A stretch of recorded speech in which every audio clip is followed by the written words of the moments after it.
Thanks, Skylar. You drive me insane, but I know you're a good guy. I'll call you back soon. He hung up before Skylar could reply, leaving him scowling at his phone before he set it aside with a sigh. Shifting the puppies, he lay down on his side and nestled them up against his body, then pulled a blanket over all of them. Warm. Pulling his phone close so he'd be sure to hear it, Skylar rested one hand on the puppies. Hansel, the smaller one, licked his fingers and butted into his hands. Gretel, the larger one, rubbed against his stomach and then almost immediately fell asleep. Settling his other hand beneath his head, Skylar drifted off. The sharp ringing of his phone jerked him awake, and he groggily noticed there was a lot more sunshine spilling through the windows. Fumbling for his phone, he hit the accept button and rasped out, "Hello? Skylar?" "Yeah, it's me," Skylar replied and cleared his throat. "What's, up?" Brady gave a soft snort, as though amused by something, but he was sober when he spoke. "Look, something weird is going on here. There's definitely 2 pups missing, the children of a man who's been stirring up what some see as trouble in the community. Politics are an ugly thing. Look, I'm coming to you. I don't want anyone else near those pups until I know who is behind all this and why they're trying to drag you into it." "Okay," Skylar said, hoping he sounded calmer than he felt. "Do you know where I live?" "Roughly. Give me the exact address and I'll be there in a few hours." "Okay," Skylar repeated, only to realize belatedly he was talking to himself. He sighed and sent his address, then debated between getting more sleep or getting on with the day. The puppy stirred, whining and gnawing, and he realized they needed food. Snagging his phone again, he sent Brady a message about bringing food for the pups. Setting the phone aside again, he went to warm up more milk and pre-cooked bacon, wincing inwardly at the lack of cooking skills that meant there was no real food on the premises. He was tempted to call his mother, but he'd promised not to say anything to anyone. Leaving the pups to play, resigned to whatever destruction they would inevitably cause, Skylar went to get showered and dressed for the day. The water made him groan, wonderfully hot and wet. He couldn't wait for spring, when he could go swimming in the pond and then sunbathe on his favorite rock. He finished showering and returned to his room, pulling on jeans, a tank top, a red Henley, and a black t-shirt with red and orange stylistic snakes all over it. Retrieving his glasses from where he kept them on the nightstand, he slid them on as he returned to the living room. It should probably aggravate him that in the span of 20 minutes, he'd lost 2 books and a throw pillow his mom had made him.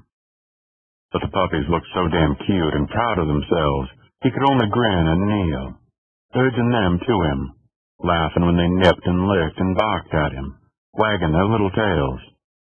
"Yes, you are the cutest things." He kissed the tops of their heads and rubbed their ears. "My Hansel and Gretel, If you were left for the witch to find, then I think that means the witch gets to keep you." He started a pot of coffee and then cleaned up the mess they'd made. When they started whining partway through murdering another pillow and looking anxiously at the door, he realized there was one thing they hadn't done. Cold. He shrugged into his fleece and shoved his feet into the slippers he used when going out to get the mail, then took them outside to the tree line, watching the woods carefully all the while. When they were done, the pups wasted no time in running back to his side and hastening back into the warm cabin. Hansel and Gretel immediately went to flop in front of the fire and sleep as only children and the dead could. Skylar was tempted to give it his best shot, but settled for the coffee whispering to him from the kitchen. He threw a breakfast burrito in the microwave before returning to the living room, settling on the couch with his laptop to get some editing done. Thankfully, it was work for an author who rarely needed laborious edits. After an hour or so, Hansel and Gretel woke up, tripping and tumbling over each other as they crossed the room, barking in discontent when they couldn't climb up the couch to him. Chuckling, Schuyler closed his laptop and set it aside, then pulled them up so they could greet him good morning, round two. When they were content, they half jumped, half fell off the couch, and went to hunt unsuspecting inanimate objects. Schuyler tried to think of anything he might own that would make a good toy, and remembered the rope in the laundry room that his father had brought over to do something. Schuyler had never been clear on what. That would make a good toy, right? Fetching the rope, he hacked it into pieces, tied the ends in knots, and then spent half an hour teaching the puppies tug-of-war and keep-away. They all startled when the doorbell rang, and Schuyler sighed at himself for being so distracted he hadn't noticed someone arriving. Going to the door, he peered out the peephole, chest going tight when he saw the familiar rough-hewn, handsome face, shaggy red-brown hair, and bright green-yellow eyes. He combed his fingers through his own hair, short and fine and boring, but stopped and dropped his hands, rolling his eyes at himself. Honestly, what was the point? Brady already disliked him. Tighting his hair wasn't going to make Brady suddenly think, "Oh wow, how have I missed this all these years?" Sighing again, Schuyler unbolted and unlocked the door, then pulled it open. "Hello." "Hey, Schuyler."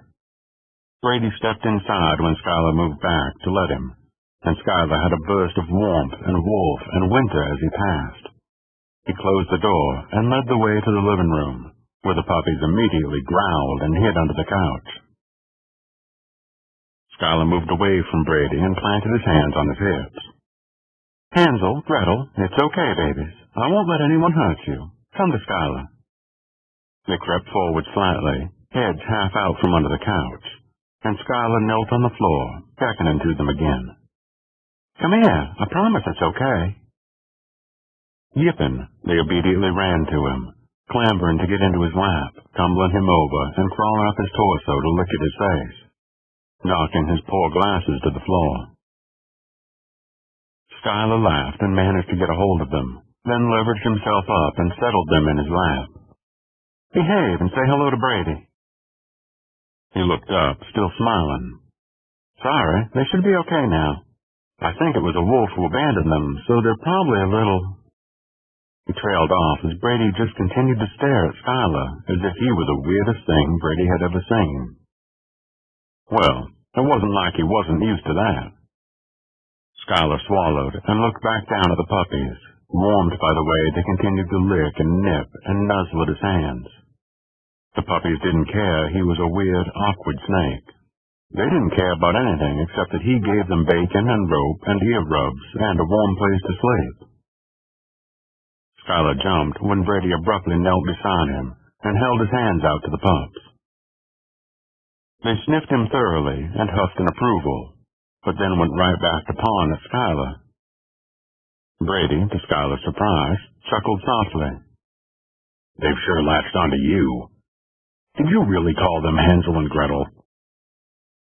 Schuyler flushed.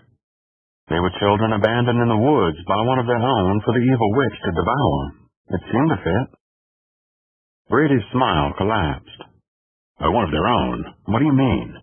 No wolf would do this to a couple of pups." "Well, a wolf did," Schuyler said.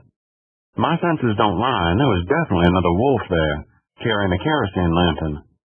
Whoever it was left them right by the pond. That's my favorite place to go. It's like someone actually tried to get rid of them by leaving them where I would find them, as if I would ever do them any harm." He bent over to snuggle Hansel and Gretel, angry and worried all over again. "Yeah, whoever thought that doesn't know you. You're a snake, but you act more like a pup yourself most days." Schuyler's face burned hotter than ever at that, but he only shrugged. "Why does everyone think snakes are aggressive? Fangs, venom, swallowing food whole. Fangs and venom are only used for hunting, or as an absolute last resort defense. Even ordinary humans know that, and you try—" "I was joking," Brady interrupted, lifting his hands in surrender. "I'm sorry, I don't do it very well. Of course, snakes aren't aggressive, typically. But they usually have more, fight than you." Schuyler shrugged again, not willing to admit that despite everything he had overcome, it was still too often apparent that he'd spent the first 12 years of his life as a snake. He was solitary, preferring to run rather than fight. He'd only ever been aggressive when hunting, and he'd never enjoyed that. Being around a lot of people was not something he would ever get entirely used to, no matter how hard he tried. "Would you like some coffee?" Sure. Yeah, coffee would be great." Gently nudging the puppies off his lap, Schuyler escaped to the kitchen. He set a fresh pot of coffee to brewing, and then looked around the kitchen, feeling panicky. He almost wished he could cook, just so he'd have something to do and not have to go back to the living room. Food. Drat. There should probably be food to go with the coffee, right? Brady would be hungry if he'd driven across state that fast. Food. How could he have forgotten the pups needed food? Schuyler hurried back to the living room. "Did you bring food for Hansel and Gretel?" he asked, staring at the way Brady sat so comfortably on the rug before the fire, Gretel sleeping in his lap, while Hansel played a valiant game of tug-of-war. "What?" Brady looked up. "Oh, yeah, I've got stuff. Hang on, I'll go get it. I can't believe I forgot." He gently set Gretel aside, then stood, grabbed his keys where he'd left them on the side table, and slipped out of the house. Schuyler returned to the kitchen, poured 2 cups of coffee, turned, and slammed into Brady, sending both cups crashing to the kitchen floor where they shattered, leaving a mess of coffee and porcelain everywhere. "Sorry," he muttered, cringing. "My fault. I didn't realize you hadn't heard me," Brady said, hands dropping to Schuyler's shoulders and squeezing lightly. "Where do you keep your broom and stuff?" "There." Schuyler pointed to the laundry room that also served as a supply closet. "But I can—" "I'll get it," Brady said, winking. "Hold still." Too bemused to do anything else, Schuyler held still, feeling silly as he watched Brady clean up the mess. Though it was hardly a chore to watch the easy, efficient, graceful way he moved. Schuyler was pretty sure he only moved that smoothly when he was a snake. Brady took the supplies to the closet, and Schuyler poured 2 new cups of coffee, setting them on the counter while he went to investigate the bags, and a large cooler that Brady had set on the table. How had he missed Brady walking in? He pulled everything out, frowning. "What's wrong?"